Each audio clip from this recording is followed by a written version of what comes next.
It's gonna be bloody. Brother, we just in here trying to win, trying not to sin. Coming from the tribe of Benjamin, work out my salvation with trembling. But the people need saving, send them in. Brother, you should too, if you knew what this world would do to you. Been in this since Egypt, Jew. Look at all the we've been through. So-called beef with you know who. Amalek, Edom, team and Jew. Whole heap of the heathen crew.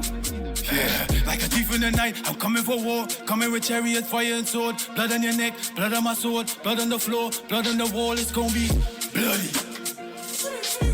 It's gonna be bloody. Like a thief in the night, I'm coming for war. Coming with chariot, fire and sword. Blood on your neck, blood on my sword. Blood on the floor, blood on the wall. It's gonna be bloody. It's gonna be bloody. If you never know about me, then you never gonna learn now. Everybody ever know about me.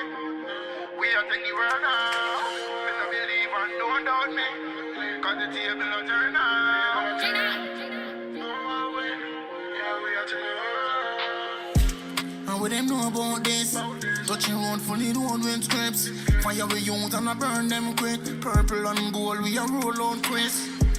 And what them heard about we? Spiritual war, them not know about it. This is the truth, I'm sure about it. And we not talk none of we not know about it. We no response, them a piss pants. The boy them a run for assistance. All when them a put up resistance. Me a bust me Bible like 6 months. We no response, them a piss pants. The boy them a run for assistance. All when them a put up resistance. Me a bust me Bible like 6 months. If I want then you know so we ready. Lively stone and we no daddy. Hardcore and we no soft like Teddy. Cut them and we no use knife like Freddy.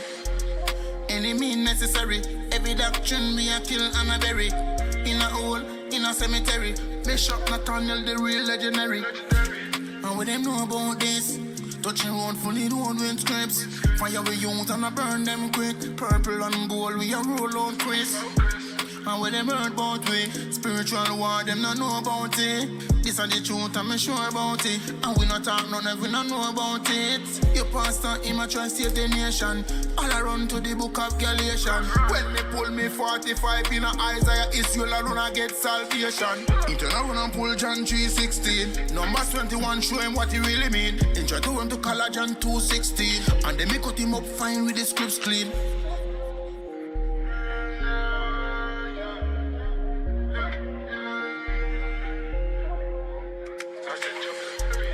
What them know about this? Touching road fully road with scripts. Fire we youth and I burn them quick. Purple and gold we a roll out Chris. And what them heard about we? Spiritual war, them not know about it. This is the truth, I'm sure about it. And we not talk none of we not know about it. In a war where the meanest thing. And we know we no need it win. Touching road with me real brethren. God of Israel, him a the realest thing.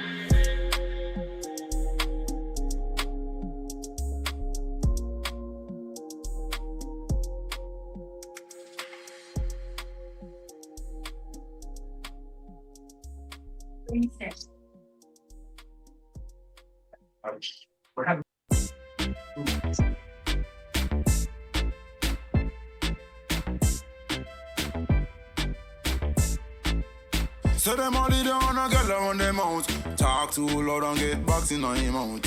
Time fill up and standing on the couch. In him play she a cat and him a mouse.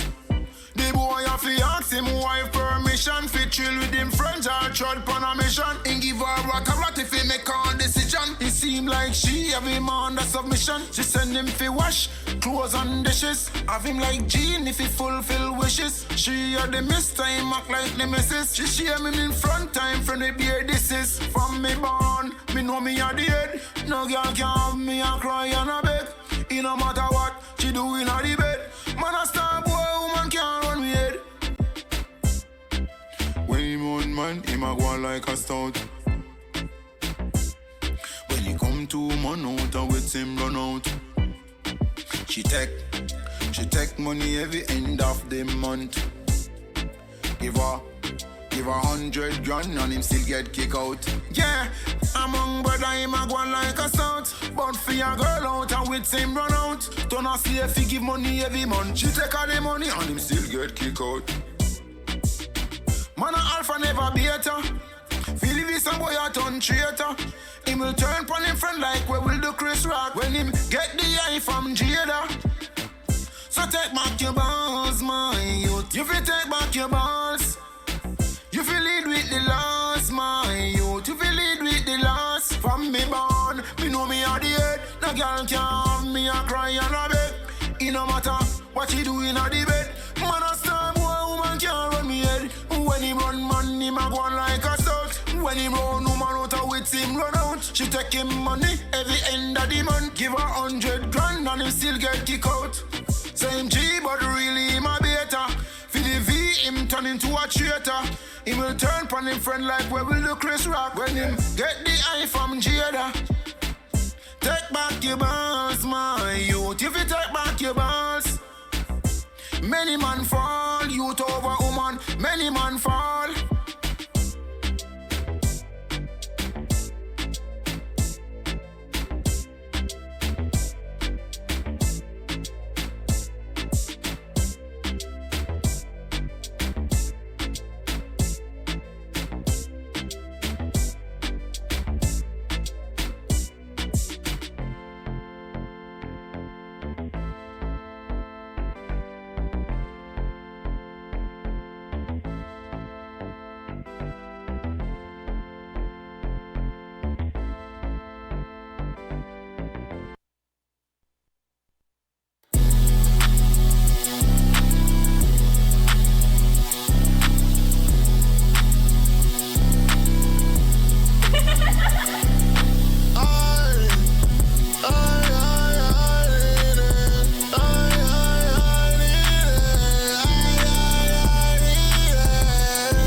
That's reality. Yeah, stacking and stacking, I'm cashing in. No more sacrifice for sin. You got all these legions of demons, I'm not gonna let them in.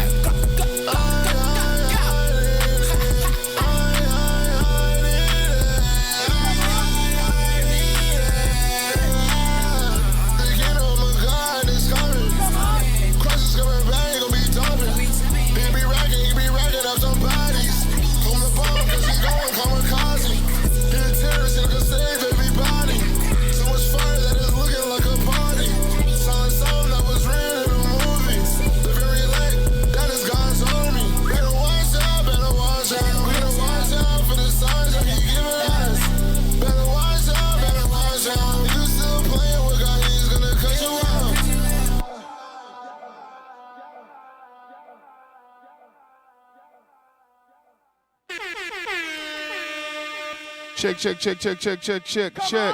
Shalom. Can everybody hear me online? Let me just get a thumbs up in the comments if y'all can hear me. Come on. Make sure we good to go. I see a thumbs up, see another thumbs up.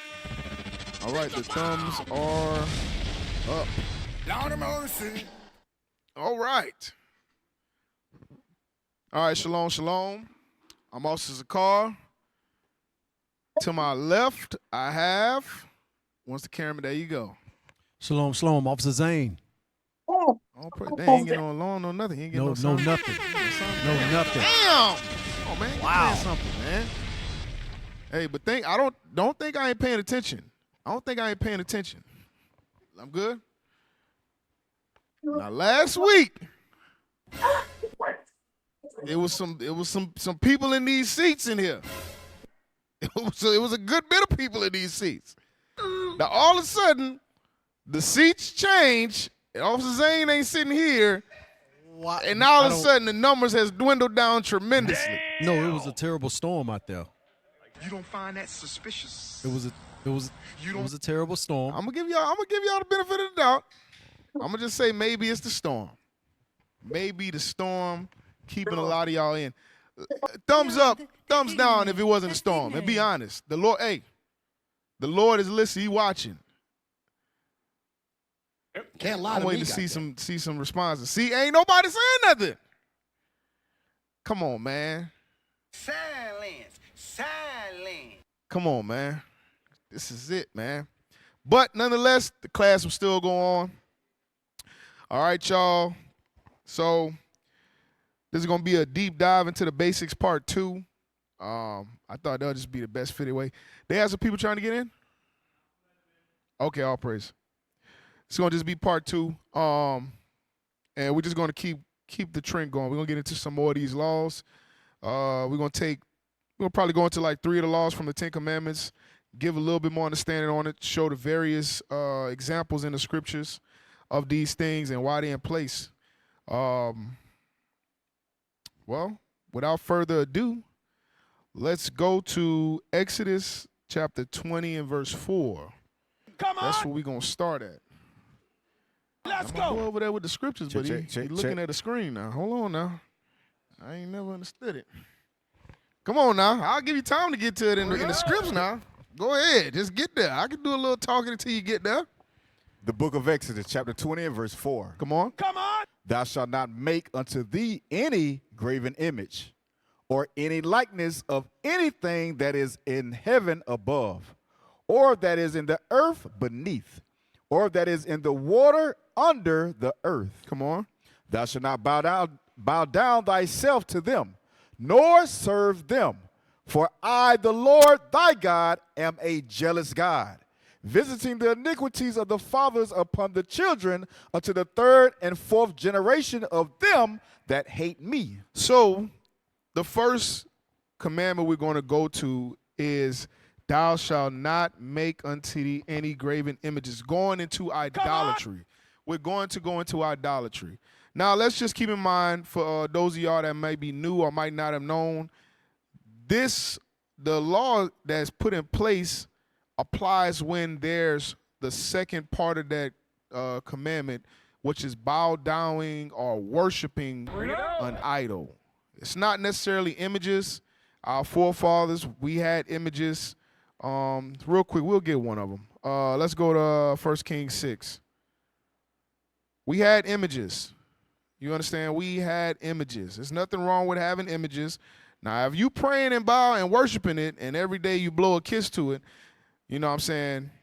Now you get into some idolatrous practices. Believe it or not, some people do that. Let's start at verse 23. We'll read to 27.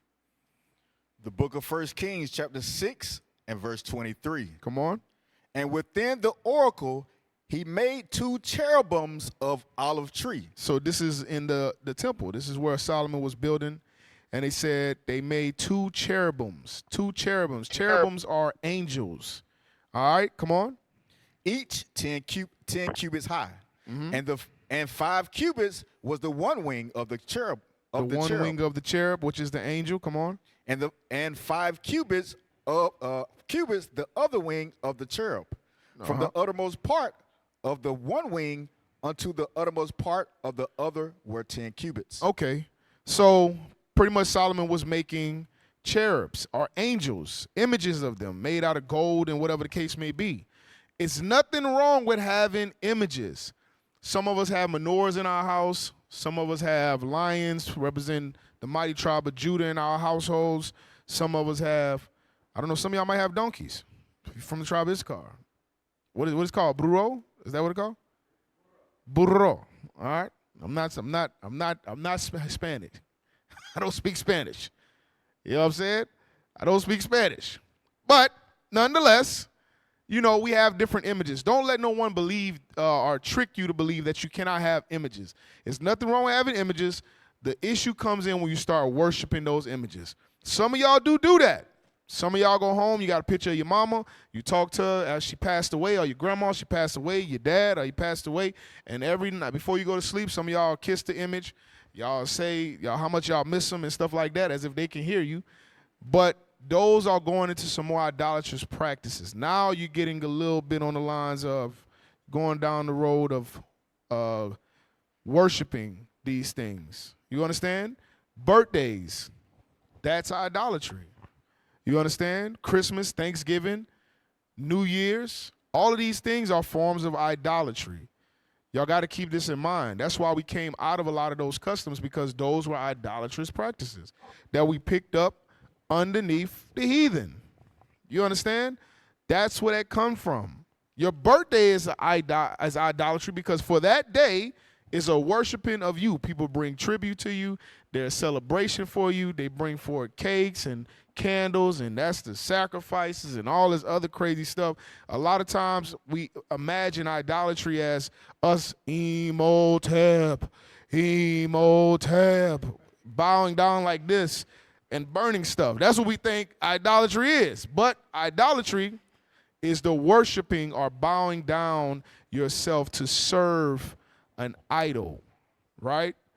That's what make those graven images that we're reading about in Exodus 20 a sin. Let's go to Genesis chapter 3. Let's go to the beginning. Now, what we're going to do is if we had to hit all the idolatry in this Bible, there would be a 5-part class upon itself. We've been in a lot of idolatry. Every captivity, we picked up some different gods. Some captivities, we picked up multiple gods. A lot of our people went into idolatry coming out of Egypt. We're going to tap onto that as well. But this, all right, I've seen something just happen. I know what that was. All right, let's read that. Genesis chapter 3, and let's start at verse 1. The book of Genesis, chapter 3 and verse 1. Now the serpent was more subtle than any beast of the field which the Lord God had made. And he said unto the woman, Yea, have God said, ye shall not eat of every tree of the garden? And the woman said unto the serpent, We may eat of the fruit of the trees of the garden, but of the fruit of the tree which is in the midst of the garden, God hath said, Ye shall not eat of it, neither shall ye touch it, lest ye die. All right, so I know what your grandma told you. I know what you learned in your Christian church, but it's not an apple tree that was in the Garden of Eden with 2 butt-naked Edomites sitting in there, and a snake came and slithered his way onto Eve and, Eve, what's wrong with you? I don't know why you'd have an S after everything, but that's what they make snakes look like, right? What seems to be the problems, Eve? They didn't work like that. You don't read about an apple. There never was an apple. The apple didn't exist. You understand? And it wasn't actually actual tree that she was eating from, right? Let's finish. Where you stopped off at? Verse 3. Then we get a little bit into that. Read to verse 6. Verse 4. And the serpent said unto the woman, Ye shall not surely die. For God doeth know that in the day ye eat thereof, then your eyes shall be open, and ye shall be as gods, knowing good and evil. So Satan, which that's who this serpent was, beguiled or tricked Eve to believe by what he did. He played on a desire. He played on a lust. And he said, you know what? You ain't gonna die. If you eat of this, if you partake, you will be a god. And he know that. Meaning you will be just like your husband. You won't have to just wait for him to do things and say and be able to run and him going and doing all this miraculous things and having dominion over all. You'll be up there with him. You'll be at the top with your husband. You understand? It's not fun unless we all have some. You got to be able to be a guy too. You know what I'm saying? And he played into that and beguiled her and tricked her and made her believe that she would be a god like her husband at the time, you know, at that time, to say you can be a god with him too. All you got to do is just do what I'm do. Look, I'm about to show you. Just partake. You understand? Let's go to Revelations 12:9, so you understand that this is Satan. This is not the snake from Harry Potter and the Sorcerer's, the Chamber of Secrets. All right? That's not it. All right? This is not from what do we call them? Slytherin. I don't know why that. What is that, like a group? Jungle Book. That's not Jungle Book. This guy said Jungle Book. Read the script. This guy's talking about Jungle Book. The book of Revelation, chapter 12 and verse 9. Come on. And the great dragon was cast out, that old serpent called the devil and Satan. See that? That's that old serpent. That's the serpent that we're reading about. That's just like in you don't have to go there, but in 2 Corinthians 11:14, it says that Satan has transformed himself into an angel of light by deceiving her to make her think that he was giving her things to help her and make her better than what she was already at. He deceived her, right? It was all trickery. It wasn't real. You understand? Let's go to 1 Timothy 2:13 and 14, because a lot of times people say, well, Adam ate it too. What about Adam? You understand? Matter of fact, let's finish that in Genesis. Read verse 6, and then we'll go there. My fault. The book of Genesis, chapter 3 and verse 6. Uh-huh. And when the woman saw that the tree was good for food, and that it was pleasant to the eyes, and a tree to be desired to make one wise, she took of the fruit thereof, and did eat, and gave also unto her husband with her, and he did eat. So you see that? Now that tree was not an actual tree. All right? That was not a tree. But she took part in it. She listened to Satan. She allowed him to deceive her. And then she went to her husband and fed him the same foolishness that she got from Satan. Right? Let's go real quick to Ezekiel 31. Let's go to Ezekiel 31.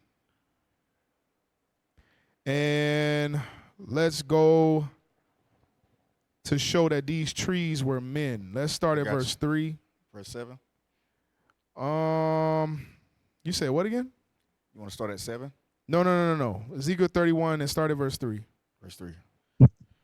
The book of Ezekiel, chapter 31 and verse 3. Come on. Behold, the Assyrian was a cedar in Lebanon with fair branches, and with a shadowing shroud, and of a high stature. Now, this right here is going into Adam as well, and we're going to get the proof. We're going to keep reading, but come on. What did they call it? Say it again. Read it again.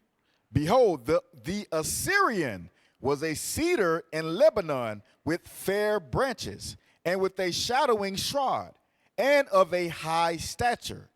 And his top was among the thick boughs. It's talking about him talk about him as if he was a cedar tree, right? Come on, keep reading. The waters made him great. The deep set up on high with her rivers running round about his plants. Set out her little rivers unto all the trees of the field.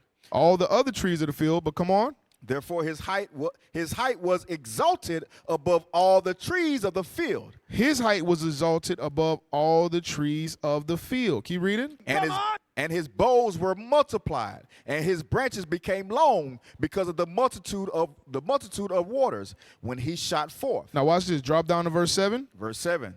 Thus was he fair in his greatness, and the length of his branches, for his root was by great waters. Come on. The cedars in the garden of God. The what? The cedars in the garden of God. So these are the trees. It says the cedars are the trees in the garden of God. Come on. Could not hide him. Could not hide him. Talking about Adam. Come on. The fir trees were not like his boughs. Come on. And the chestnut trees were not like his branches. Nor any tree of the garden of God was like unto him in his beauty. There was no other tree like Adam in the garden of God. Come on. I have made him fair by the multitude of his branches, so that all the trees of Eden that were in the garden of God envied him. All the other nations in there envied Adam. So when you're reading in Genesis, and like I said, I'm not going to go too far into it because that's not the point of the class. Just to give an understanding, this was not going into an apple tree. This was not going into, like we showed you, a snake tricking Eve. This was Eve being beguiled by Satan to fall into idolatry, right? You had something? I see you had picked the mic up. Yeah, let me get Mark 8:24. Just to touch on the trees real quick. Come on! Just a little quick dagger. The book of Mark, chapter 8 and verse 24. Uh-huh. And he looked up and said, I have seen men as trees walking. As trees walking. That's going into the statue. Just like how we look at trees nowadays, how they very high. Guess what? That's how everybody's statue was back then. That's why they said Adam's statue was higher than the rest of the trees, because that's just giving a level of height that they were. They looked like they was trees because of how tall they was. All right? That's all I had, officer. All praise. All right, so let's get further proof that this goes right back into that idolatry that we was bringing up out of Exodus, out of these 10 commandments. Let's go to Wisdom of Solomon, chapter 14. And what we're going to do is we're going to start at verse 27, and then we're going to jump backwards. All right, so what we got to keep in mind is what she was partaking was idolatry. You understand? That's what it was. It was idolatry. All right, go ahead, read that. The book of Wisdom of Solomon, chapter 14 and verse 27. Uh-huh. For the worshiping of idols. The worshiping of what? Of idols. Come on. Not to be named is the beginning, the cause, and the end of all evil. That was the beginning of all evil, or the beginning of sin. The worshiping of idols. That was the beginning of sin. You understand? And this idolatry is what a lot of our people are still falling in today. You understand? With this Christianity, with Islam, so-called Jewish man, with all these different religions that they putting around our people today, that Satan is still using his same devices to trick our people to this day. And keep in mind, call it ironic, but the number one consumer of this idolatry with these religions is our women. Our women get caught up into these idolatrous practices, and they drag them in right there with them, just like in the time of Adam. It's just repeating itself. You have something? Yeah, I was going to say. Oh, well, the cameraman just left the camera, so we got to wait for him to come back. Got to wait. And then move the camera so they can see you talk. All right, come on. He was on break. There you go. Okay. Yeah, it's just like with LeBron, right? Remember our forefather Jacob. You say LeBron? LeBron James. Oh, LeBron James? LeBron James. Oh, LeBron. Yeah, LeBron, not LeBron. LeBron. Just like with Rachel and Leah. Rachel was hiding the idol up under her. Right. She was carrying it along. You see what I'm saying? That's the mindset of our sisters. Always in idolatry, right. Even to that point. Because our forefathers always had to set their houses in order and tell them to put away all those idols, because the women were the ones that was actually upholding it. Same thing when we look at Christmas and Thanksgiving. I like to use this analogy. If you can have a single brother, right, his household, a bachelor pad, like we used to call it, right. How many decorations is in their household? A futon. That's it. A futon, you will have a box for your TV to sit on. That's about it. But a sister, she'll have everything decked out. Right. She'll be celebrating Thanksgiving, have a turkey with all the fake fruits everywhere. Everywhere, yep. But the brother house, he won't even have nothing. He ain't finna celebrate or decorate anything. But when they get together, she'll hold them up to their standard to decorate the house, put up the lights, things of that nature. Right. They always go into idolatry and they carry it along. That's what it is. Now watch this. Stay in Wisdom of Solomon. Let's jump up to verse 11. Verse 11. Therefore, even upon the idols of the Gentiles shall there be a visitation. So you got to keep in mind, even this idolatry that our people fall into, that is sin. God said, even these, which is a lot of these, what these idols are. These are of the Gentiles. He said there will be a visitation on them. Come on.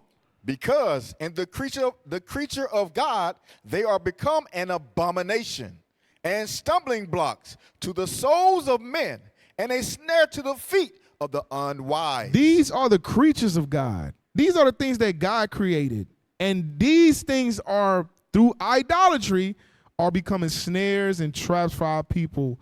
And it's tricking or beguiling or bewitching, the unwise of our people. Right? Keep reading. For the devising of idols. The devising or the making of idols was the beginning of spiritual fornication. It was also the beginning of spiritual fornication. Show you that everything goes right back to idolatry. Right? Come on. And the invention of them, the corruption of life. And the invention of them was the corruption of life. You understand? That's where we started to falter and go into dying. At one point, we was immortal.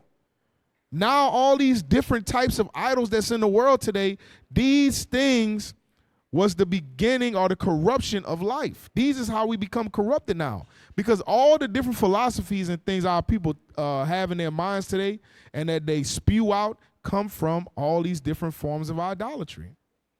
You understand? Jump to verse 22. Verse 22. Uh-huh. Moreover, this was not enough for them, that they erred in the knowledge of God. But whereas they live in the great war of ignorance. That's what a lot of our people in the world live in. You understand? It wasn't enough that we went into all these idolatry, that we started creating these false idols. You understand? The judgment that was coming upon us, none of that was enough.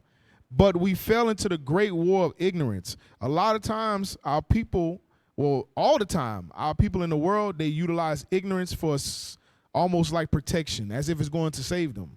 But it's not. Watch this. Keep reading. Those so great plagues call they peace. Come on.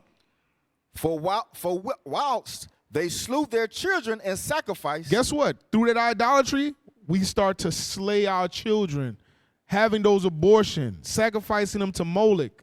You understand? All of these things came through idol worshiping. Come on.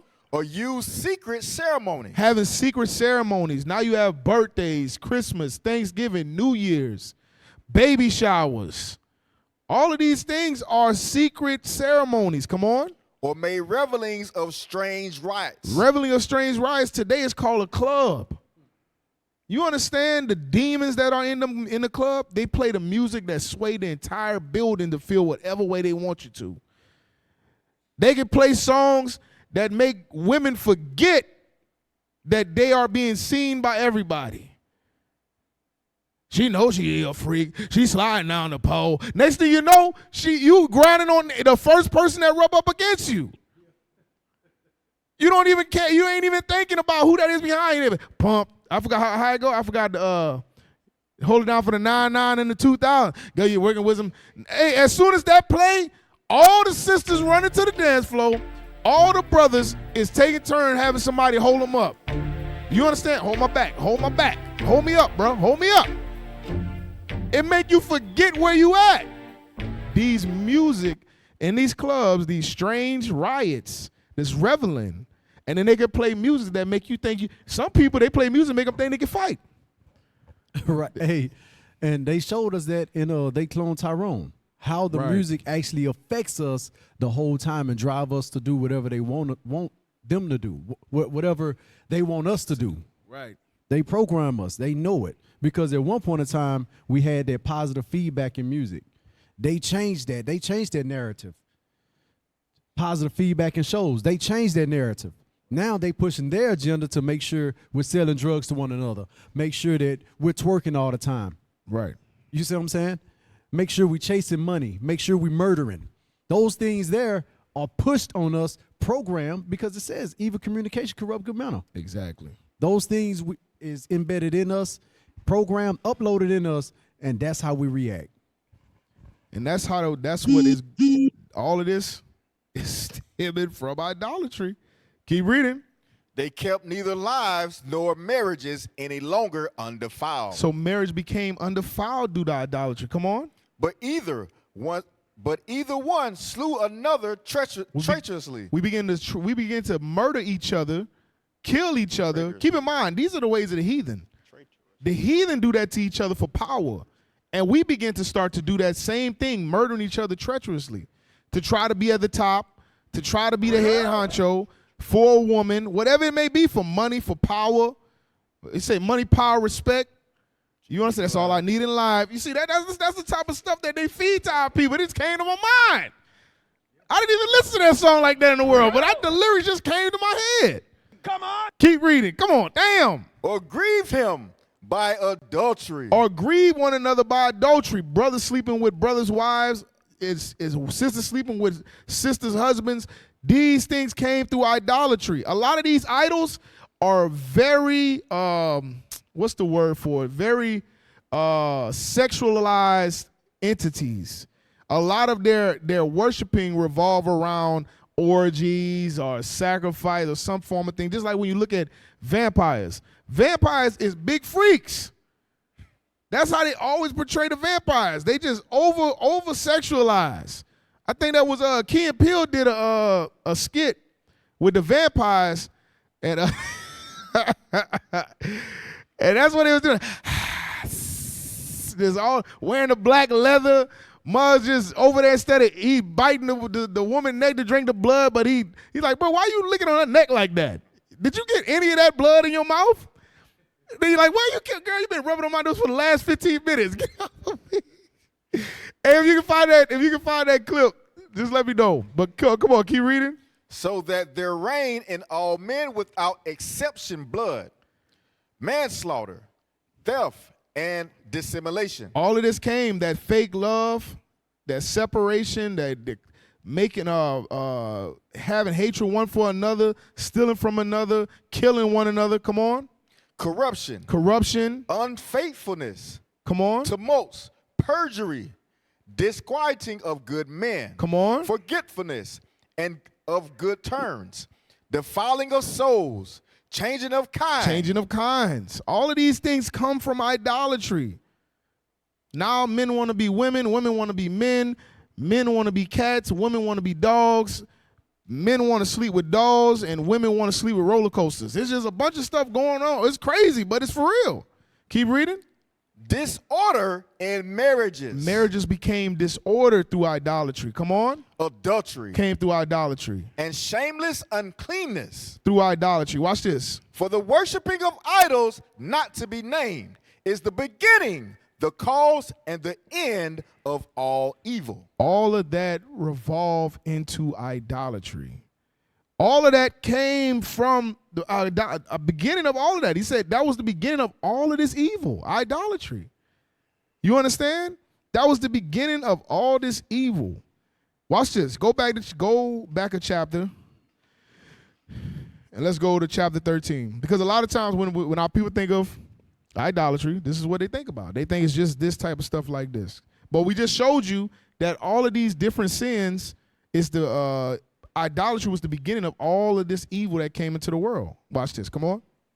The book of Wisdom of Solomon, chapter 13 and verse 1. Uh-huh. Surely vain are all men by nature, who are ignorant of God, and could not out of the good things. Come on now, we might have to get a new reader now. Come on now. Come on, man. You got to work with me because we got to do some reading. And could not out of the good things that are seen know him that is. Neither by considering the works did they acknowledge the workmaster. All right, we might need a new reader. Let's get a new reader. So all these things, and read that again. Read your verse. He messed me all the way up. Come on. Surely vain are all men by nature. It's the same person. What the hell? I just said a new reader. Guess he's trying to redeem himself. I said, what the hell? Why is those answers sound like that? He ain't even following along. Damn. Noah, come on, man. You hired.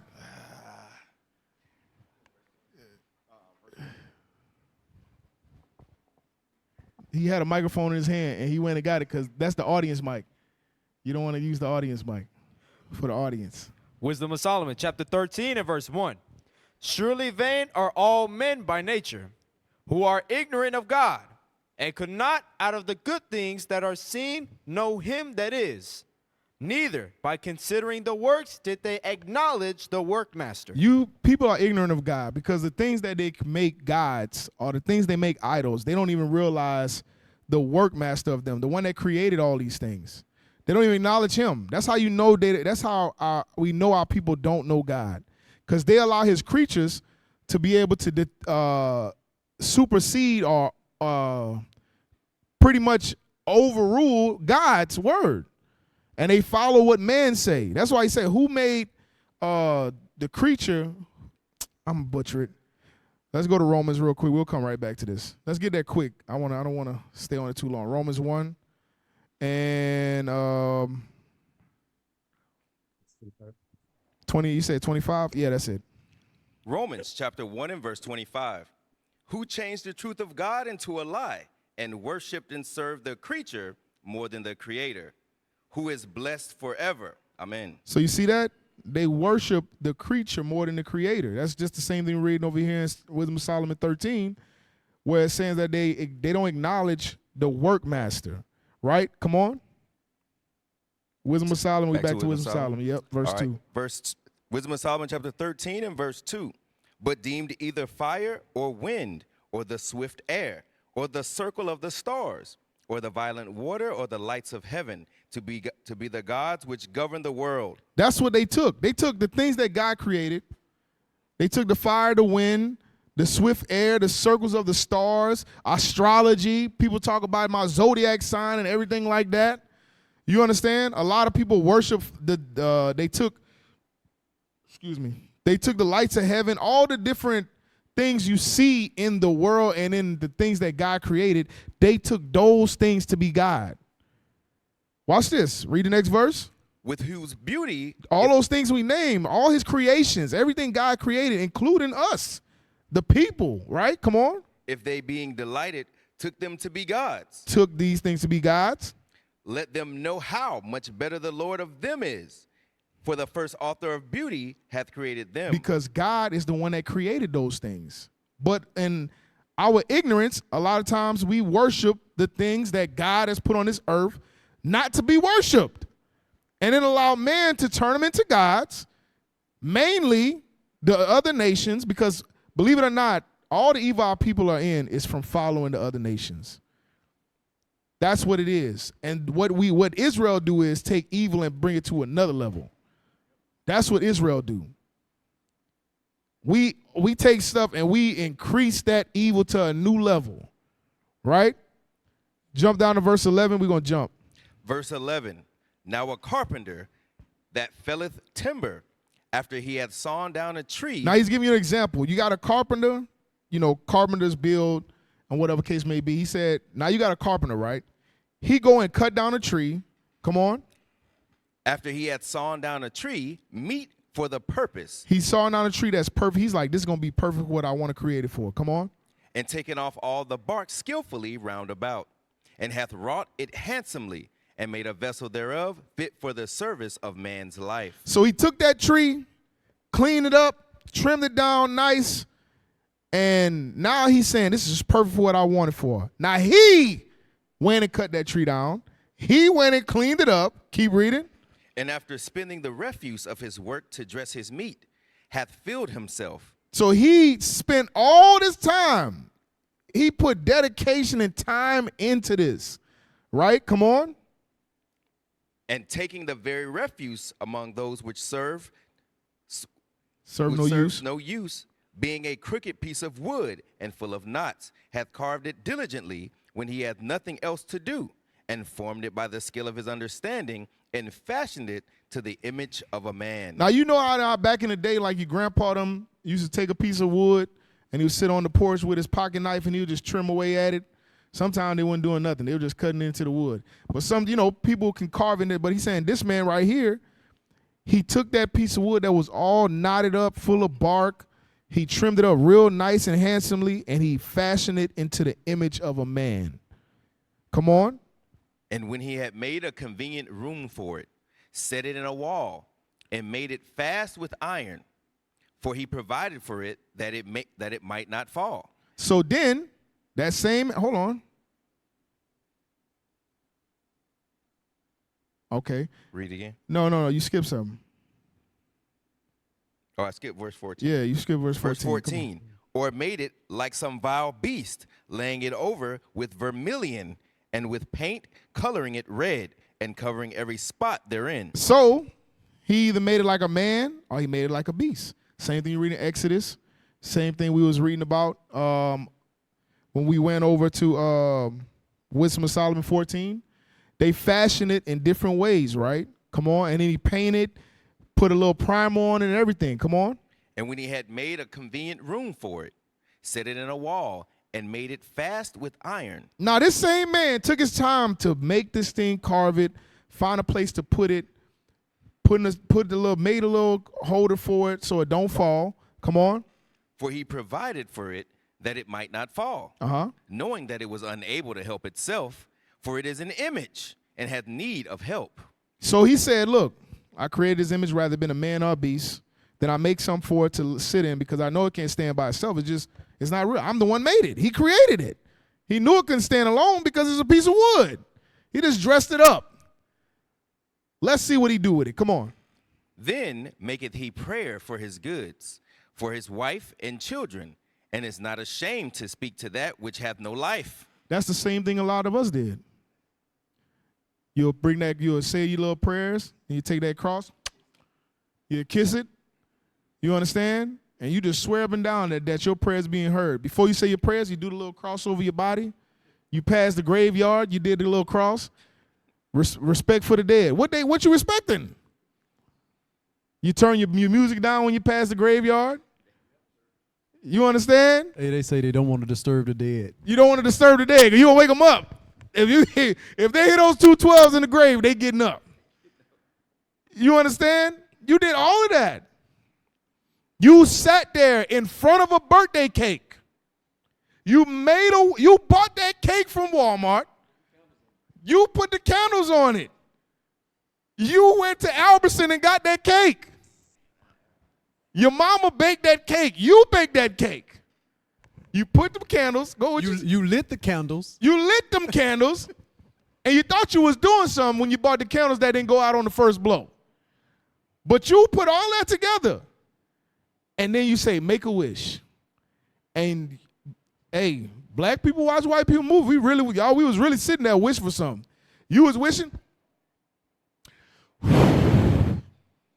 and watch the smoke go in the air, and that's your wish being carried to God, to be created, to come back in fruition, for you to get what you wish for. We did the same thing. You think I'm lying? You took that tooth, that crusty tooth that was in your mouth. You never brushed. You didn't even want to brush it in the morning. Your mom and your dad always had to tell you, did you brush your teeth? You took that same tooth and put it under that pillow and waited for $1 to be there when you woke up. You understand? My tooth was always there. I tried it. The tooth fairy never. Hey, he never. The Lord defended his house. my tooth was off. My tooth didn't go nowhere. Hey, they didn't want that tooth. That tooth had all kind of cavity on it. What do they call it? Cavities. Had all kind of cavities on it. Everything. They didn't want it. That tooth was unbrushed. You understand? That's what you did. On St. Patrick's Day, you put on green so you don't get pinched. And nobody can explain why you get pinched for not wearing green on St. Patrick's Day. On Valentine's Day, a lot of you sisters was ready to leave your whatever you had, whether it's a boyfriend, whether it was a husband, because he forgot to get you something on Valentine's Day. Hey, this day and age, it don't even have to be, they don't even accept none of that stuff. They want more. Yeah, it got to be more. This is all you got me? I need more. I want more. More expensive. You understand? These are all, I'm telling you, because we reading about it, and it's saying how he prayed about it, he wasn't even ashamed. And as you went down even more, he started asking, praying for wealth and asking it to bring fortune and stuff like that to him. Y'all did the same thing. When you did that scratch off, you was praying to Caesar bowl. You ain't did nothing godly all year. And you scratching that, Lord, God, please, if you just let me win this lifetime, I promise you, Lord. Just let me hit on this one. Please, God. Please, Lord, let me hit. Please, Jesus. Please, let him call my numbers. Let him call my numbers, Jesus. You ain't called on Jesus not one time until you needed something. But you believe that's what they had, what do you call it, the golden birthday? When your birthday happened, when you turn the year that the day is your birthday or something like that, that's your golden birthday. We was following after the heathen. Black people was giving their kids sweet 16s and we couldn't afford it. All of this is idolatry. So we read about these things and we like, how the hell you cut up a tree and then you sit there and go and bow down to the same. A lot of y'all didn't even want to throw away y'all crosses. A lot of y'all didn't want to throw away y'all white Jesus pendants y'all had. Because your grandma gave you that. It's a family emblem. You understand? That's what it is. You had white Jesus on your brain. Seared in your mind. Idolatry. Idolatry. That's what you had in your mind. Hold on, say something real quick, officer. Hey, let me get to go to your point. Isaiah chapter 40 and start at verse 18. We're going to read down 22. This goes right into Wisdom of Solomon 13. Isaiah chapter 40 and verse 18. Yeah. Isaiah chapter 40 and verse 18. To whom then will ye liken God? Or what likeness will ye compare unto him? Read. The workman melteth a graven image. It says the workman melted the graven image. Read. And the goldsmith spreadeth it over with gold. And casteth silver chains. Read. He that is so impoverished that he hath no oblation chooseth a tree that will not rot. He seeketh unto him a cunning workman to prepare a graven image that shall not be moved. So the same thing that Wisdom of Solomon 13 is going into is those workmen's, those smiths building and creating these idols. And these things here, go to Deuteronomy 4:19. These things right here. Stay. You said hold this. Deuteronomy 4:19. These things here we always been engulfed in. We always been worshiping dang on idols, following the other nations as if it's okay. Deuteronomy chapter. We know that these workmen actually create these idols. Matter of fact, what's crazy is when you read in Exodus, when we left Egypt, they gave all of the earrings and stuff to who? To Aaron to make an idol. They watched him do it just so they could worship. Read that, Deuteronomy 4, verse 19. Deuteronomy chapter 4 and verse 19. Unless thou lift up thine eyes unto heaven, and when thou seest the sun and the moon and the stars, even all the hosts of heaven. Start at 16. Verse 16. Lest ye corrupt yourselves and make you a graven image, the similitude of any figure, the likeness of a male or female. Male or female, you can create an image and make a male or female. Guess what? Just like how they do Caesar Borgia now. Some people actually putting their parents on there now. You can worship your mother. You can worship your father. Those that can be images that you're worshiping. Read. The likeness of any beast that is on the earth. The likeness of any winged fowl that flieth in the air. You know what's crazy is a lot of people keep zodiac signs. They have a zodiac sign. They'll get it branded on them, tattooed on them. They'll put it on their car. They'll kiss it. They'll look up their the reading every day so it can bring them luck. Right. Read on. The likeness of anything that creepeth on the ground, the likeness of any fish that is in the waters beneath the earth. Some of them have snakes. Some of them have fish. Read. And lest thou lift up thine eyes unto heaven, and when thou seest the sun and the moon and the stars, even all the hosts of heaven. This is going right back with Jeremiah 10. tell us don't be dismayed at the signs of heaven, but the heathen are dismayed at them. Read.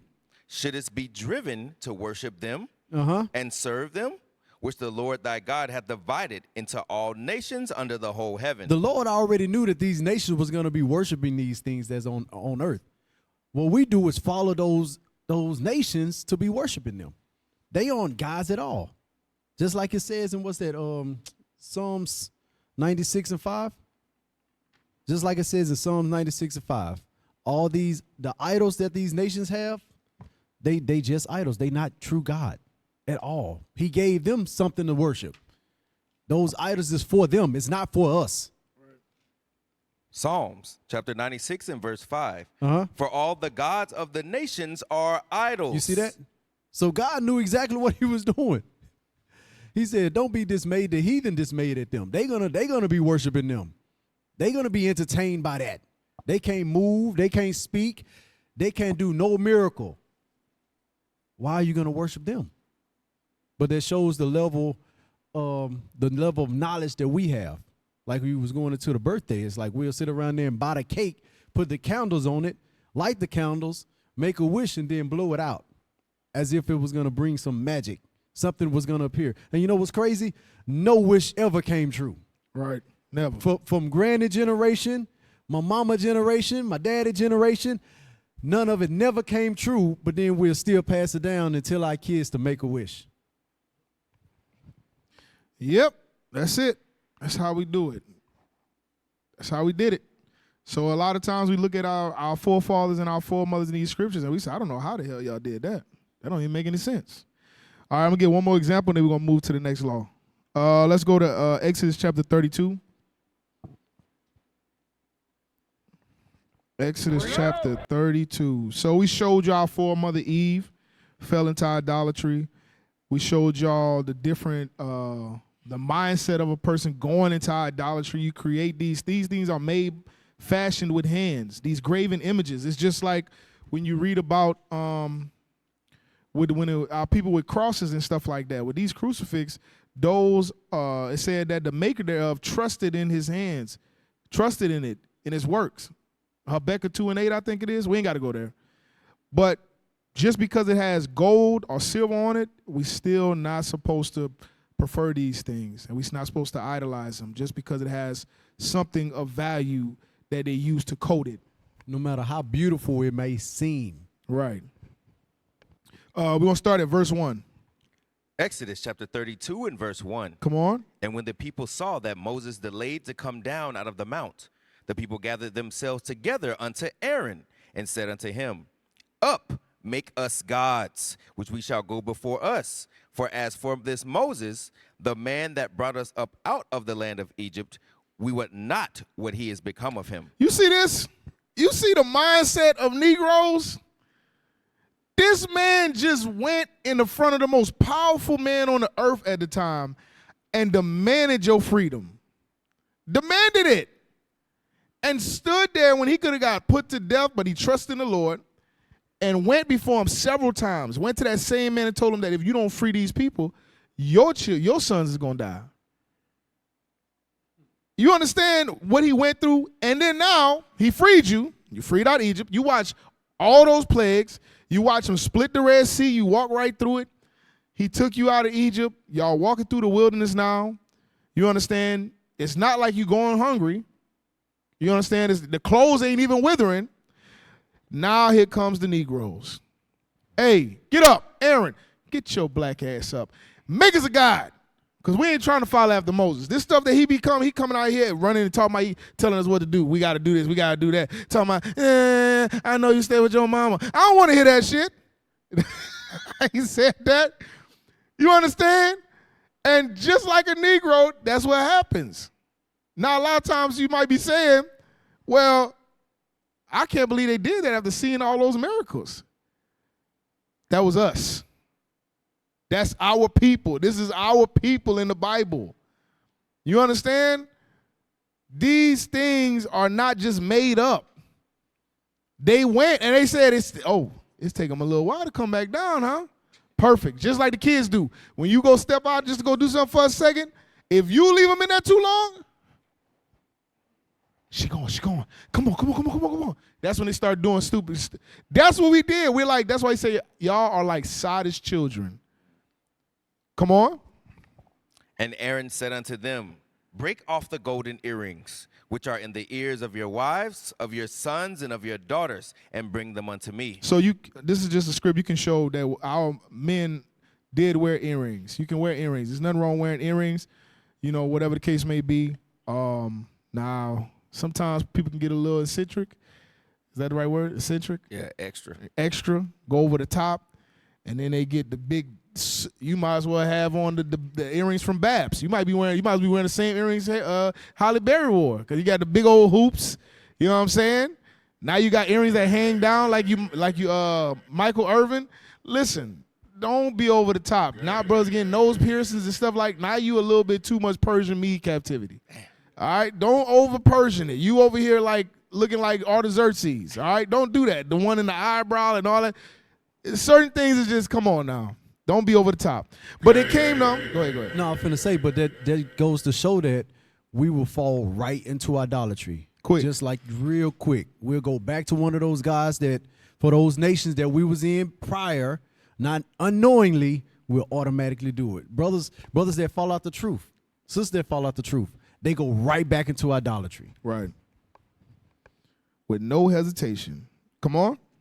And all the people break off the golden earrings, which were in their ears, and brought them unto Aaron. Come on. And he received them at their hand, and fashioned it with a graving tool, after he made it of a molten calf. And they said, these be thy gods, O Israel, which brought thee up out of the land of Egypt. Now it's just like what we read in Wisdom of Solomon 13. You watch him take your earrings off, all those earring backs. You watch them take those things and melt it down and form it into a golden calf. And you open up your black ashy lips to say, this is the God that took us out of the land of Egypt. You just made that. The God that took us out of the land of Egypt is the same one. He wasn't even there. He was talking to Moses. You talking about this is a God. We bugged out, but this is how far idolatry takes you. Because a lot of times it seems like this is ridiculous. It's how can you let your mind be taken in some foolishness like this? I'm telling you, idolatry carries all that evil, right? We're going to read to verse 10. Come on. And when Aaron saw it, he built an altar before it, and Aaron made proclamation. That's the same thing the man in Wisdom of Solomon did. He built somewhere to put it where it could stand because he knew it couldn't stand on its own. Come on. And said, tomorrow is a feast to the Lord. And they rose up early on the morrow. Then the mug made a feast day. You understand? And Aaron was right there with Moses. A lot of the plagues, Moses told Aaron to raise the staff for those plagues to come forth. You understand? And that go to show you, idolatry is very strong. You start getting beside yourself because of things happening. Imagine if they had superpower. Imagine he gave them the powers at the time. Free yourselves. Everybody would have been a god. I'm a god today. No, I'm a god. Make me a statue. Destroy that. You know what I'm saying? Just evil all over the place. Come on. And they rose up early on the morrow and offered burnt offerings and brought peace offerings. And the people sat down to eat and to drink. It's the same way we do today. Juneteenth. All these different feast days are holidays that we create amongst each other. You understand? Freaknik. Believe it or not, that's a yearly feast. Damn. You understand? Now what they feasting on, it ain't tangible. You can't really eat it. But, hey, that's what they did.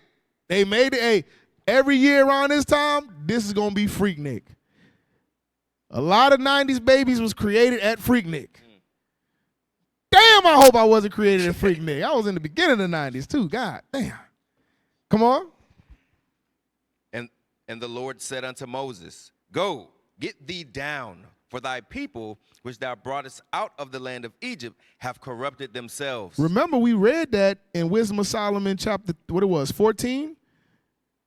When it said, you ain't got to go there. I'll read it just for time's sake. Wisdom of Solomon chapter 14 and verse 12. It says, for the devising of idols was the beginning of spiritual fornication, and the invention of them the corruption of life. He said they down there corrupting themselves with that damn golden calf.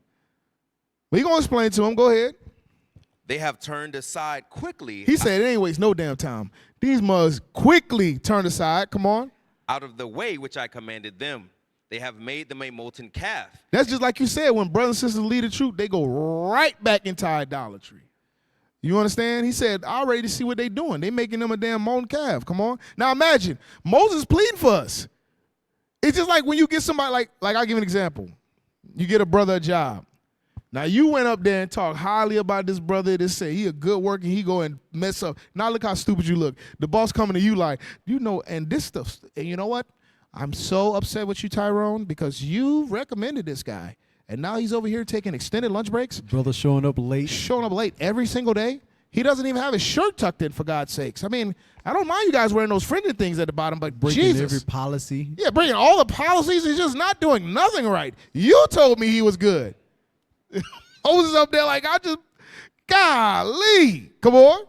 They have made them a molten calf, and have worshipped it, and have sacrificed thereunto, and said, These be thy gods, O Israel, which have brought thee up out of the land of Egypt. And the Lord said unto Moses, I have seen this people, and behold, it is a stiff-necked people. Now, therefore, let me alone, that my wrath may wax hot against them, and that I may consume them, and I will make of thee a great nation. See that? The Lord said, hey, Moses, move out the way. I'm about to destroy. I'm going to make a nation out of you. To hell with Israel. I'm going to make a nation. Y'all going to be the Mosites. From the nation of Moses. That's what it's going to be, Moses. And as you continue to read, Moses said, hey, Lord, you can't do that.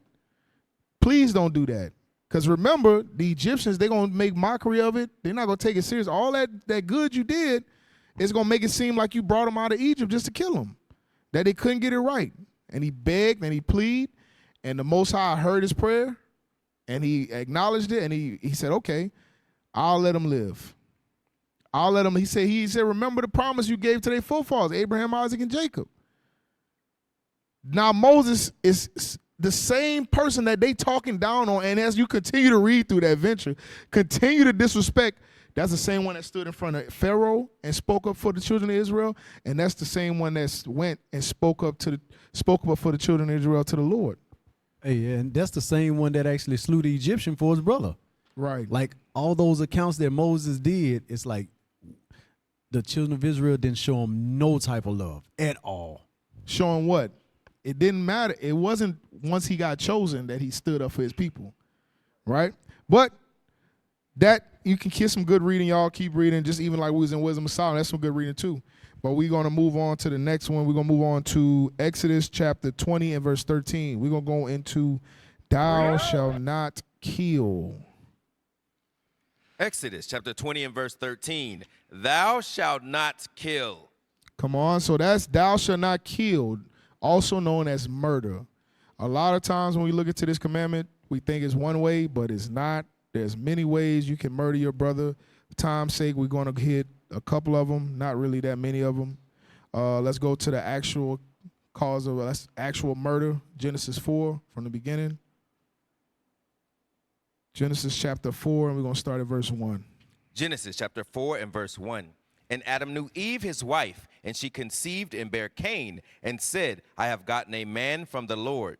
And she again bare his brother Abel, and Abel was a keeper of sheep, but Cain was a tiller of the ground. So Abel was over the herds, and Cain was good at tilling the ground with farming, right? Or what do you call it, agriculture. Come on. And in process of time it came to pass that Cain brought of the fruit of the ground an offering unto the Lord. Now keep in mind, Cain knew. I don't want people to get confused, because the mindset is Cain didn't know no better. He just gave him better. He was good at tilling the ground, so he gave him the best of what he had. But he already knew that that's not what the Lord wanted. Keep reading. And it came in process of time. No, verse 4. Verse 4. And Abel, he also brought of the firstlings of his flock and of that fat thereof. And the Lord had respect unto Abel and to his offering. But go ahead. But unto Cain and to his offering he had no respect. And Cain was very wroth, and his countenance fell. All right, so now Abel brought the firstling of his flock. The Lord liked that offering. Cain brought the best of his fruits and his crops. The Lord did not like that. He didn't have respect unto that. Common sense will tell you, once I realize what the Lord liked, let's just do that. Let's just do that then. How about I just do what you do? How about if you can, I will give livestock because that's what the Lord God likes. You know what I'm saying? But instead, Cain got upset. He got mad. What you're going to realize, murder is not just, it don't just start with murder. Murder or kill don't just say, I just look at a person and be like, I just want to kill him. I don't know what it is, but you look very killable. You know, I just want to commit all kind of murders. I don't know why, but I just want to murder some stuff. It don't go like that. It's a stem from hatred. It's a stem from anger. Not being able to control those things, that anger turns to hatred. Or that, matter of fact, it can go like this. Envy can turn to that anger turns to hatred, and hatred turns to murder. Watch this. And if thou doest well. You skip the verse? Verse 6. And the Lord said unto Cain. You might have to get a new reader again. God damn, what's going on now?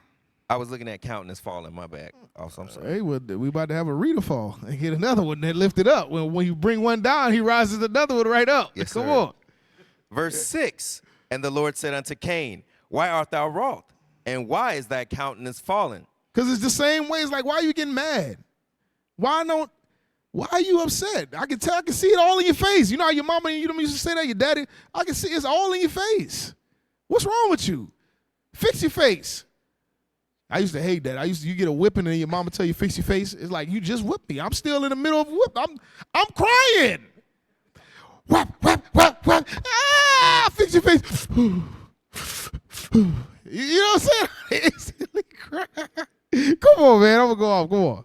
If thou doest well, shall thou not be accepted? All you got to do is what I want you to do. If you just, look, terrible offering, don't do that no more. Just do this.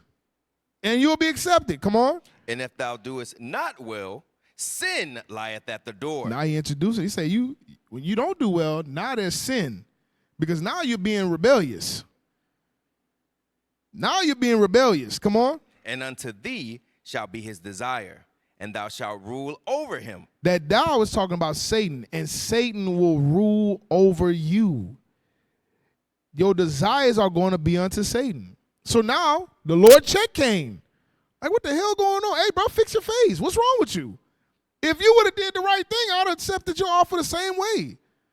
But if you don't do the right thing, you are rebellious. I know you're rebellious. At that point, sin is involved. And your desire is going to be to Satan because you don't want to hear what I'm trying to show you. Right? Come on. And Cain talked with Abel, his brother. And it came to pass when they were in the field that Cain rose up against Abel, his brother, and slew him. Cain said, hey, come talk to me. Abel, man, I want to always holler at you, man. You already know stuff like that. We got all these weeds and stuff out in the grass, and I noticed that your sheep use it. Matter of fact, is that what your sheep's over there? Swear. Slayed his brother. Slayed his brother because he couldn't do right. How you get mad at Abel didn't do nothing to him? The Lord preferred his offering, and you got mad and slew him. Come on. And the Lord said unto Cain, where is Abel thy brother? And he said, I know not. Am I my brother's keeper? That's how you know he was a nigga. That's how you know he was rebellious and evil as hell. He came, hey, where your brother at? Now, keep in mind, at this time, the Lord was dealing with us. The Lord don't come to us like that no more. No, come, hey, what the hell is where else is Zane at? Why y'all ain't over there? I thought I told, where he at? I just seen him the other day. He was walking out. I don't know. Am I his brother's keeper, Lord? Imagine the audacity. You telling the Lord, am I his brother's keeper, my brother's keeper? Yes. Come on. And he said, what hast thou done? The voice of thy brother's blood crieth unto me from the ground. And you know what else that showed? Cain was not thinking of repenting. He wasn't feeling bad for what he did because at that point he could have came forth and said, Lord, I messed up. Remorse. I killed him. Yeah, it had no remorse. I killed him. He over there. I know I was wrong.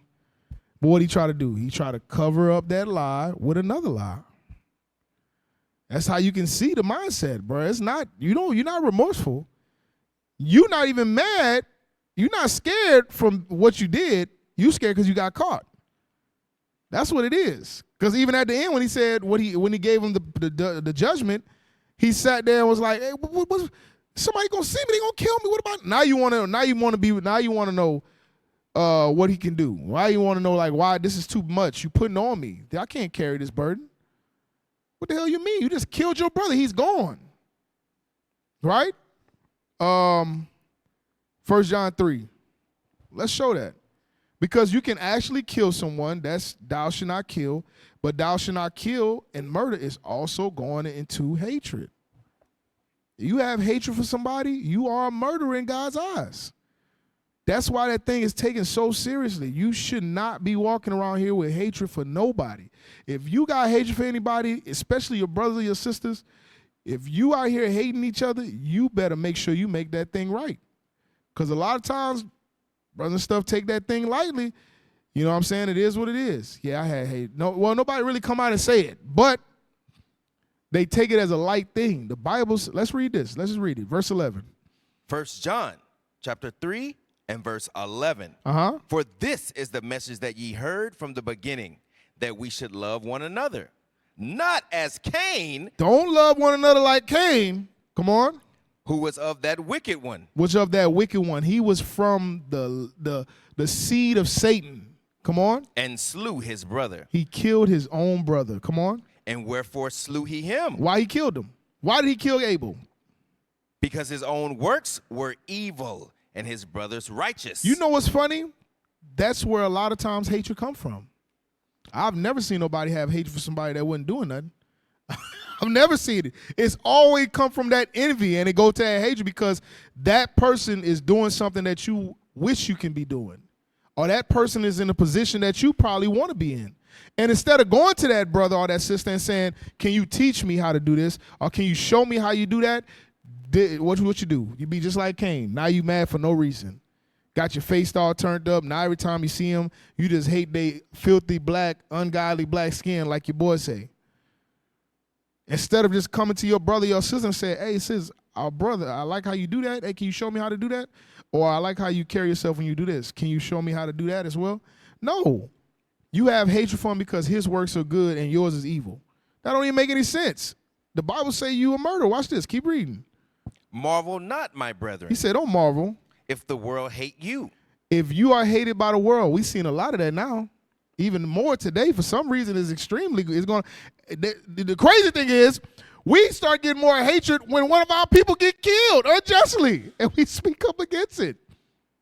He said, don't marvel. Don't be surprised when the world hates you.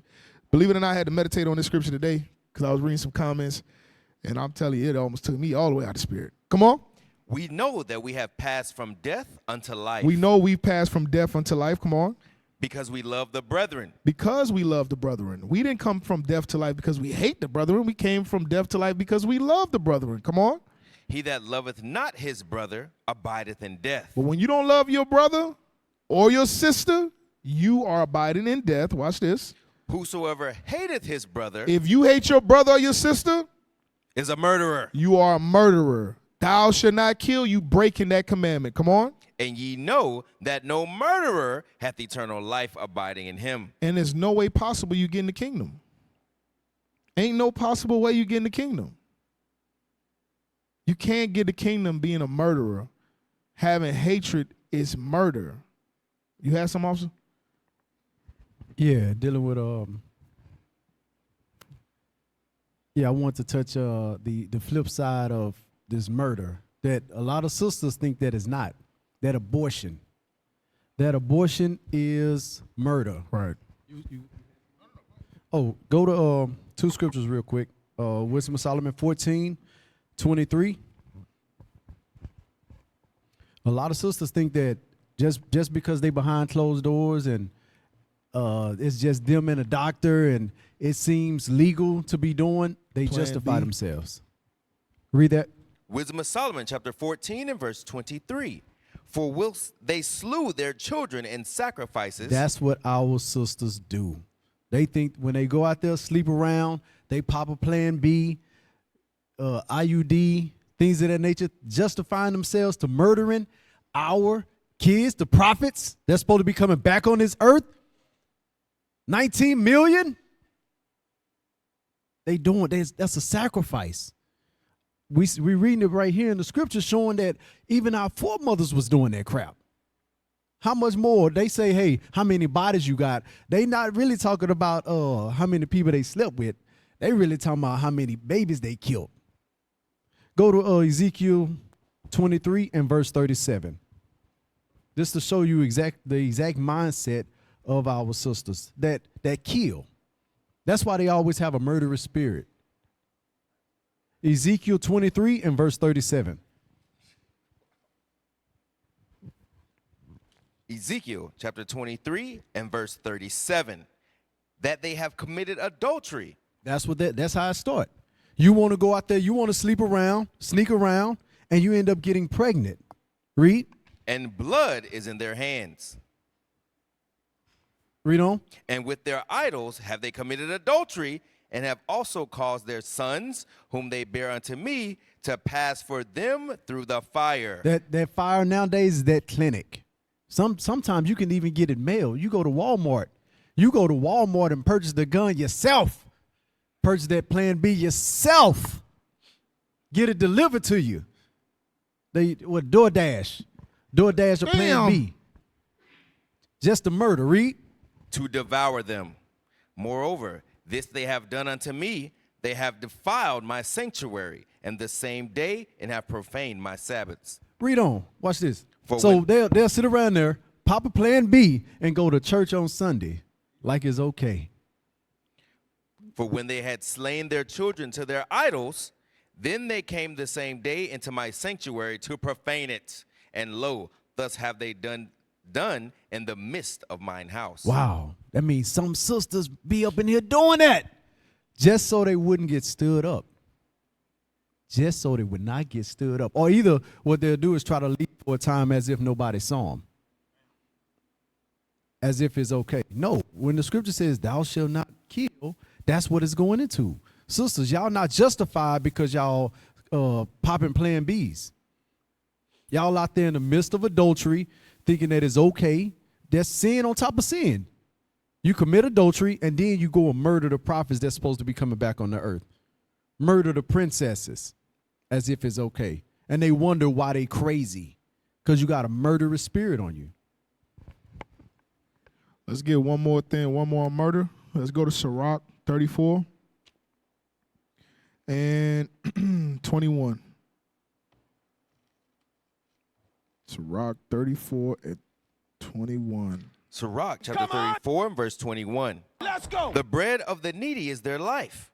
He that defraudeth him thereof is a man of blood. If you defraud the needy of their bread, you are a man of blood. Watch this. Read the next verse.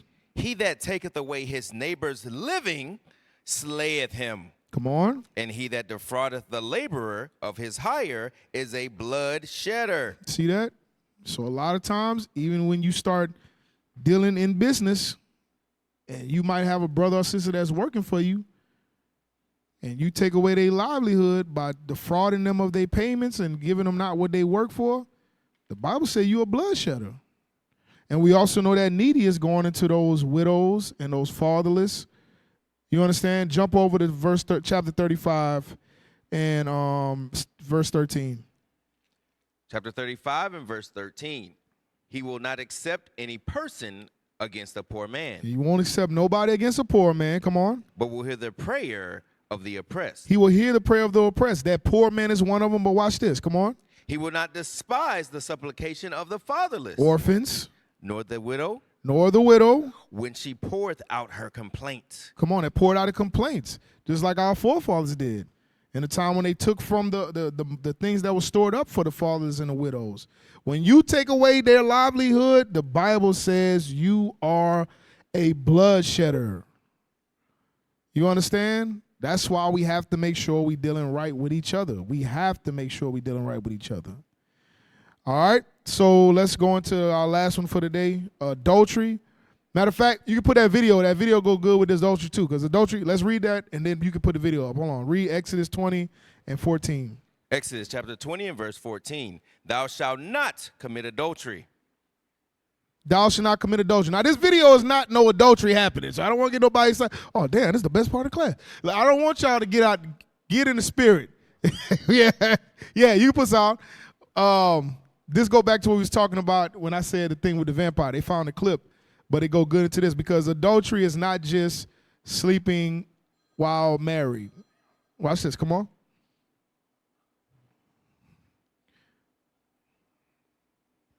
Turn the volume up. Ain't got no sound. Go back. Now, this is a spoof. I hopefully got all the good part in it. I didn't watch the whole thing. Look at him. Over-sexualized. Vampires rubbing all on her, breathing her eyes and stuff. She over there rubbing on his chest. Look, the blood just actually get in your mouth. Because, I mean, now, shoot, no wonder y'all is hungry all the time. See, look over there hissing. No. See, look, why y'all got to hiss when you flashing your fangs? You know you can make your teeth come out with y'all doing all that nonsense. See? And can you two get a room?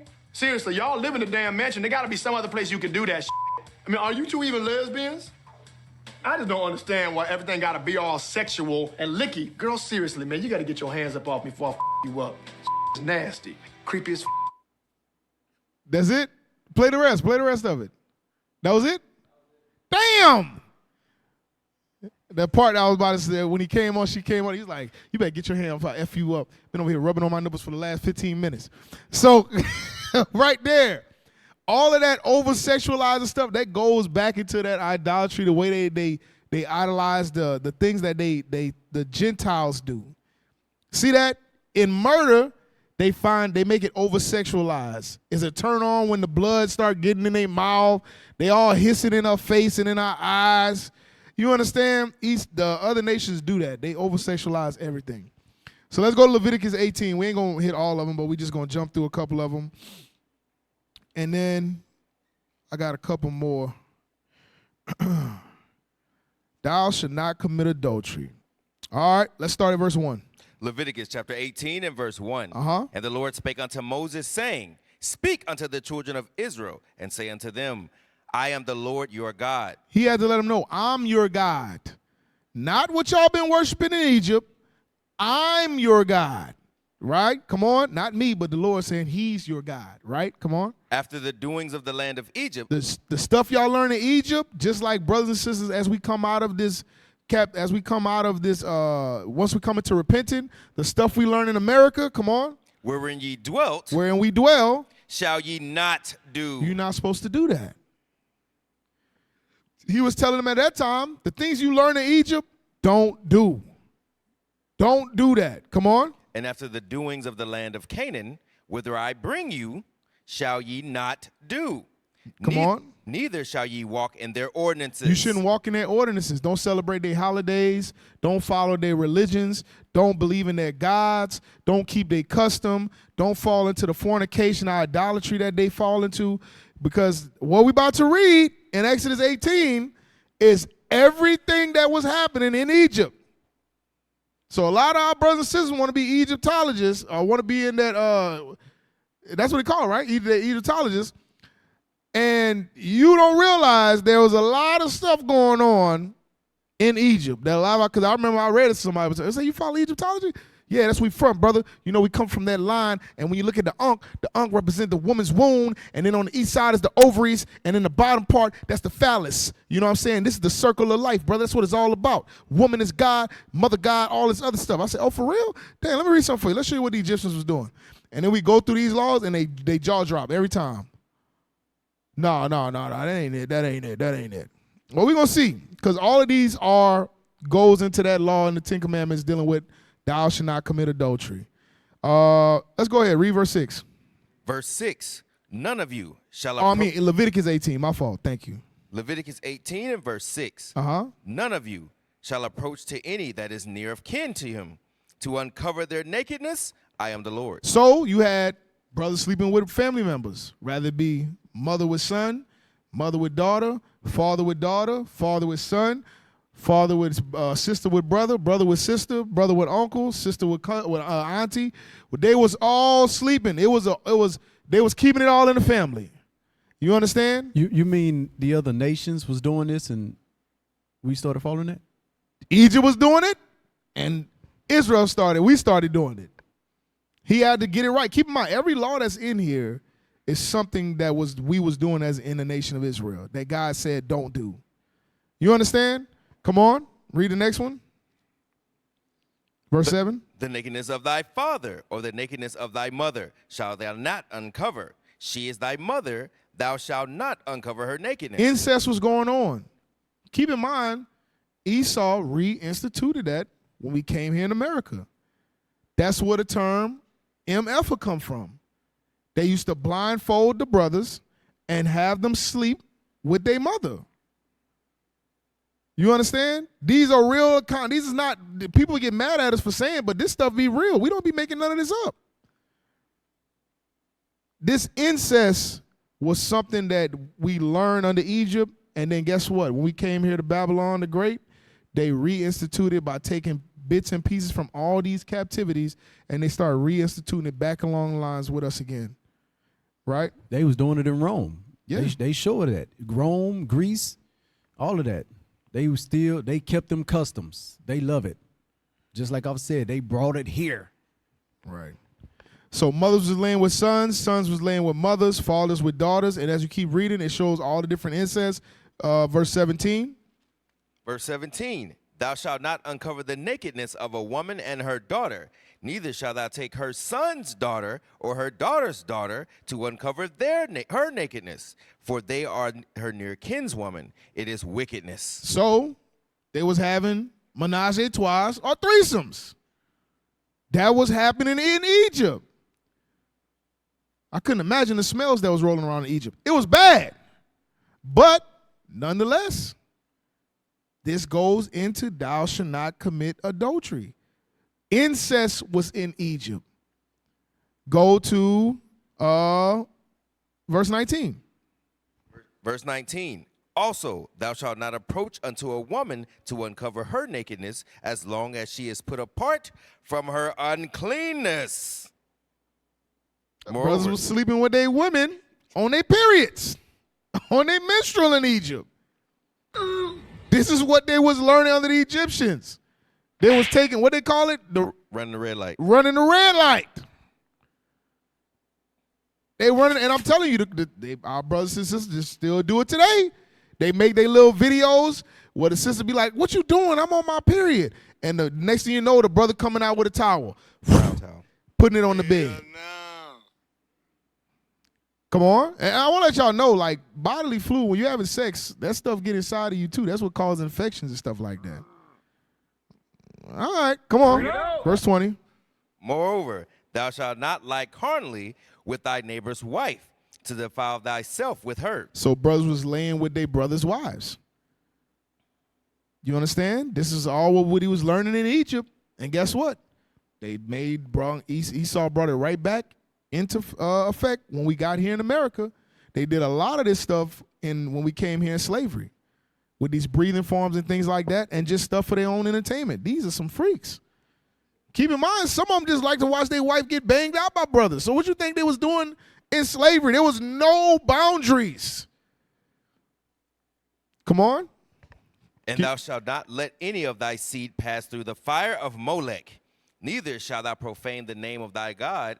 I am the Lord. They was doing abortions in Egypt. And guess what? Esau brought it right back into practice out here today. And just like you could have like today, you can go to a clinic and get an abortion and just it's that simple. Same way like back then, you could have just come with your baby and sacrifice it unto that bull god Molech, and they would just burn your baby right there. Come on.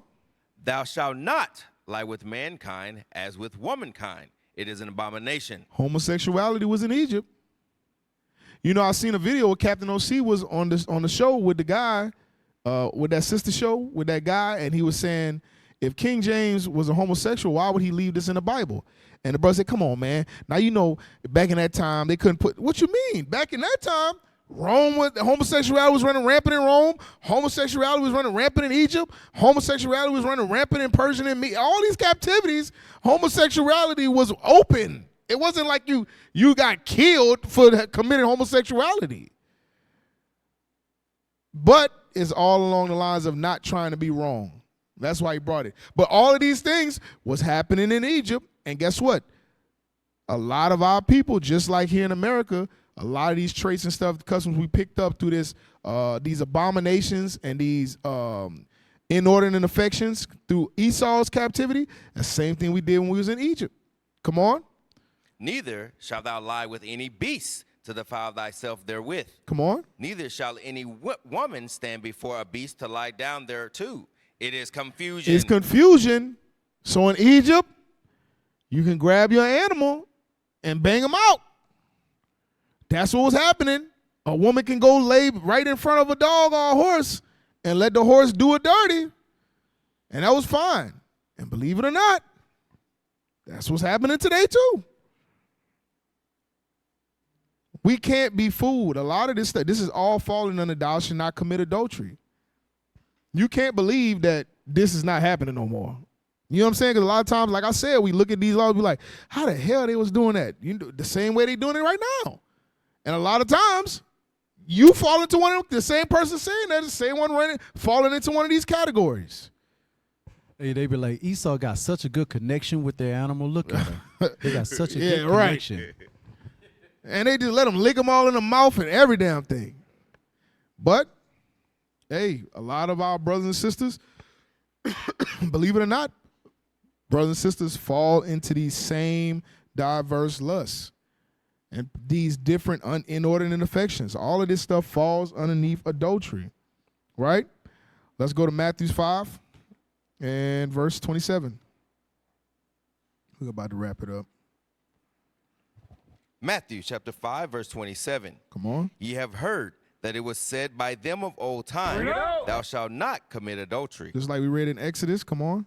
But I say unto you, that whosoever looketh on a woman to lust after her, hath committed adultery with her already in his heart. Now, I know it say look upon a woman, but it go for y'all sisters too. Y'all know how y'all do. I'm telling you, sisters be thinking they real slick and they can hide it, but guess what? It's the same thing for y'all. Watching porn is committing adultery. That fall under the same thing. Watching your shows, your favorite shows, and then you got the brother come out oiled up with a six-pack. Hey, that's the same thing. You might not be clicking on Pornhub, but you might be watching your favorite shows that got full of sex scenes. And you lusting after those men and those women on them shows, and that's what happened. That's committing adultery as well. You understand? And a lot of these different things, we came accustomed to it from underneath our oppressors, and we learned the ways of the Gentiles. But guess what? It don't give no excuse. We still got to come up out of them because this is what the law is. At the end of the day, this is our driving force, the laws of God. Just like Deke did in his class, if you struggle with this, you need to learn to offend less. You have to begin to beat and fight this spirit. You understand? These are all falls and commits adultery. Let's go to Galatians 5. Let's go to Galatians 5. And we're going to read verse 19. Galatians chapter 5 and verse 19. Come on. Now the works of the flesh are manifest, which are these. So now we're about to read the works of the flesh. Let's see what the first few works of the flesh is. Watch this. Adultery. Fornication. Adultery is having sex while married. You sleeping with somebody outside of your marriage. That is adultery. Come on. Fornication. Fornication goes into committing adultery, but fornication is having sex when you're not married or watching pornography. It could be fornication. Or there's actual spiritual fornication, like we read in Wisdom of Solomon 14, which is idolatry. Come on. Uncleanness. Uncleanness is, you have all forms of uncleanness. But they have people having sex with women in their uncleanness, right? But uncleanness is also a work of the flesh. Come on. Lasciviousness. Lasciviousness, which is offensive sexual desire. That's when you start going into your inordinate affections. That's when you start going into homosexuality, bestiality, incest. All of these different things are forms of lasciviousness. Come on. Idolatry. Idolatry is a work of the flesh as well. Come on. Witchcraft. Witchcraft, sitting over there and making potions and spells and cauldrons, bibbity bobbity boo. Come on, work of the flesh. Hatred. A hatred. Keep in mind, everything we about to name, Israel struggles, got to struggle with. Hatred that we read and seen leads to murder is a work of the flesh. Come on. Variance. Variance, always at variance, is like a contradiction. You bring out one thing, let's do something different. Oh, I don't like that. What that means this? No, that means this. We should do this. Everybody, let's stay in unity and we all wear the same colors on the Sabbath. Why we all gotta wear purple? Why we gotta have these different color hair wraps? Why we gotta wear this color on feast days? Why we can't just wear what we want? Variance, come on. Emulations. Emulations, come on. Wrath. Wrath. Strife. Strife. Seditions. Seditions is getting people to go against leadership. You know what? We ain't got to listen to them. We can go start our own thing. You understand? Why we got to do what they got to say? Why they got to be sitting at the table? Why we can't sit at the table sometimes? Come on. Heresies. Heresies. Envyings. Envyings. Murders. Murders. We read about that earlier. Envyings lead to, we got envyings that lead to murder too. We got the anger that leads to envy, and envy leads to anger, and anger leads to hatred. Hatred leads to murder. Come on. Drunkenness. Being a drunkard, that's a work of the flesh. Come on. Revelings. Reveling, partying, going to these, not talking about celebrating the feast days. You want to go and celebrate the 4th of July. You want to go in the club. You want to be out there for Juneteenth at the parties they having out there in the world. Come on. And such like, of the which I tell you before, as I have also told you in time past, that they which do such things shall not inherit the kingdom of God. You dealing in those works of the flesh, you will not inherit the kingdom of God. Now watch this, because we got to see, because some of them, that form with that adultery, them inordinate affections kick in. Let's get an example. Go to Genesis 19. You got to go to Genesis 19. And then I got one more after this, and I'm done. And if you ain't have none, then we can open up for some questions before we close out. Genesis 19, let's start at verse 1. We're going to just read to 11, Yes, though. sir. Genesis 19 and verse 1. And there came 2 angels to Sodom at even, and Lot sat in the gate of Sodom. And Lot, seeing them, rose up to meet them, and he bowed to himself with his face toward the ground. So you had 2 angels came to meet Lot at Sodom, right? Because prior to that, the Lord came speak to Abraham, and he told him he was about to burn Sodom and Gomorrah and all those cities, right? And Abraham said, Lord, what if it's some righteous amongst them? He said, if it's some righteous, I'll save them. He went all the way from like 50 all the way down to like 5. And the Lord said, if it's 5 righteous, I'm going to spare them. He left, right? So now the angels come to Sodom and they met Lot at the gate, right? Come on. And he said, Behold now, my lords, turn in, I pray you, unto your servant's house, and tarry all night, and wash your feet, and ye shall rise up early and go on your ways.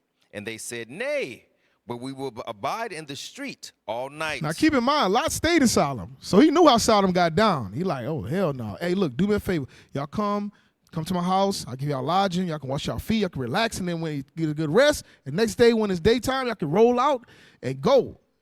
You know what I'm saying? Because some of us know we have neighborhoods that we grew up in that's like, at night, don't be in these streets. At this point, Lot like, hey, yes, I know how Sodom get at night.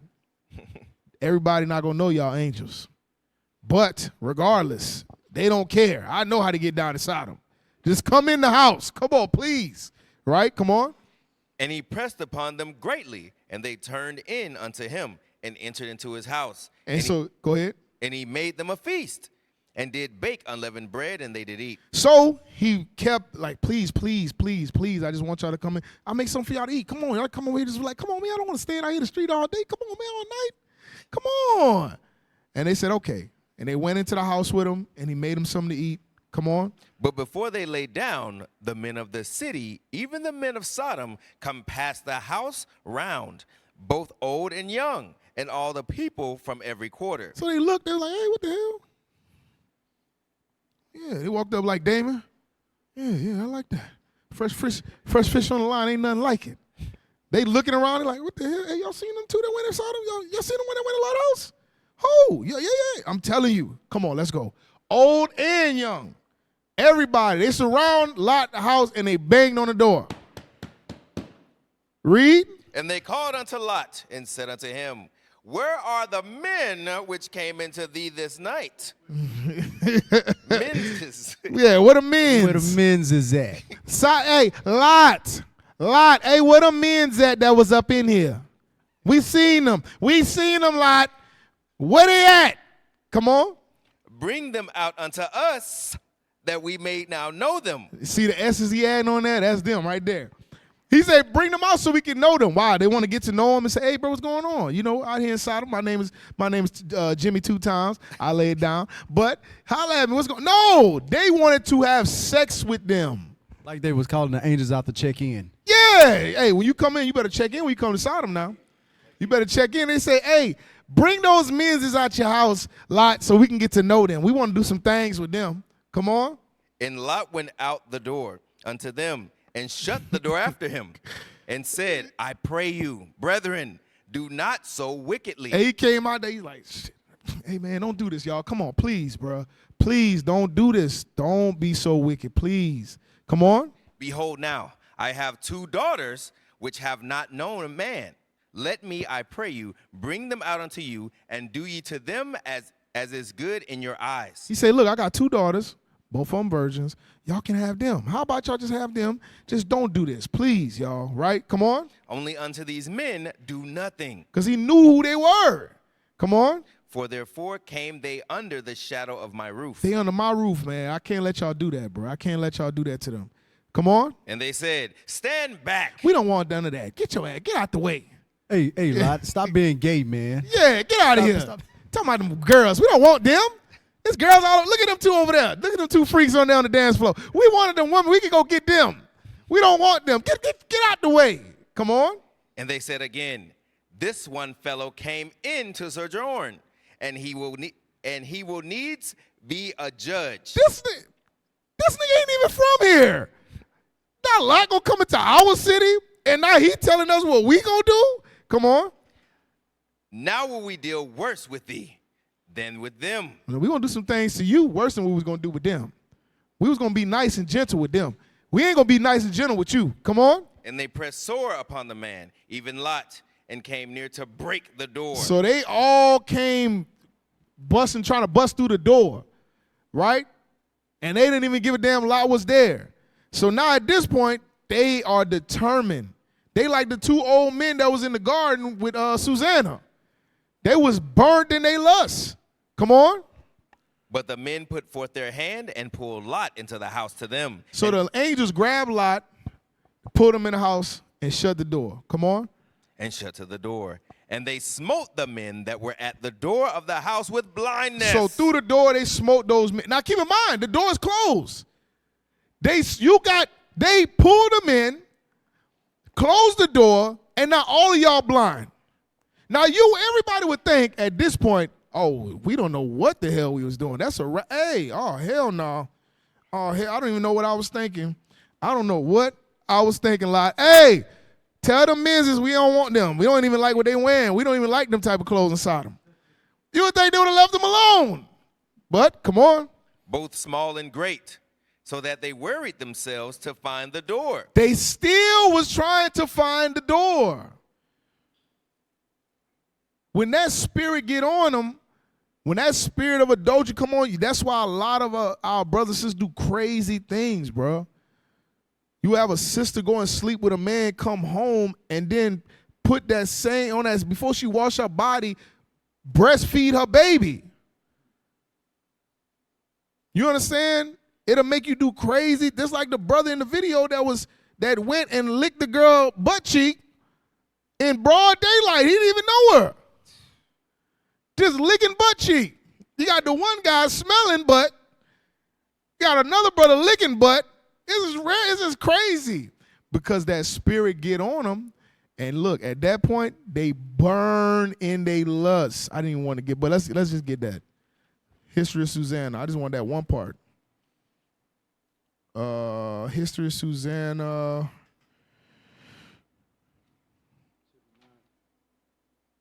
It's somewhere towards here.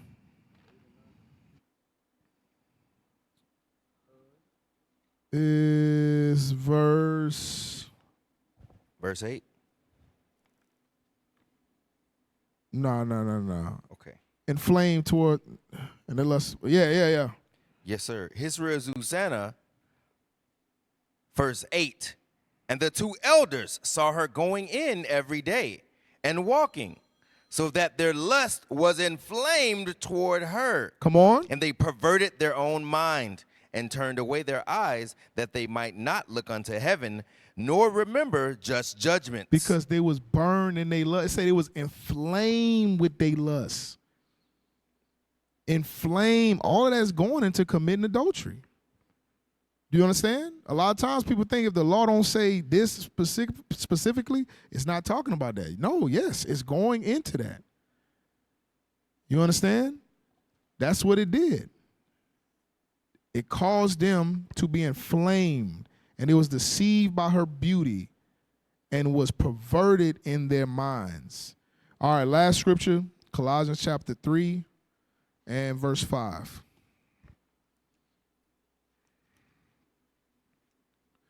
Colossians chapter 3 and verse 5. Colossians chapter 3 and verse 5.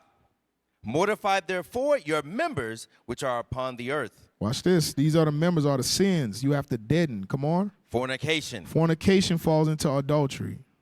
Uncleanness. Come on. Inordinate affection. Inordinate affection falls into adultery.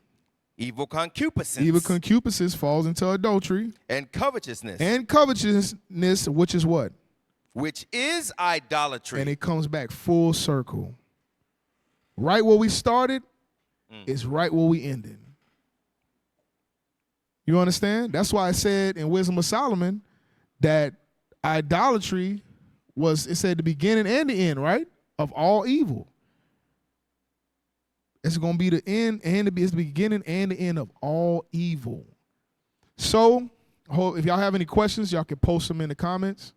I'll give y'all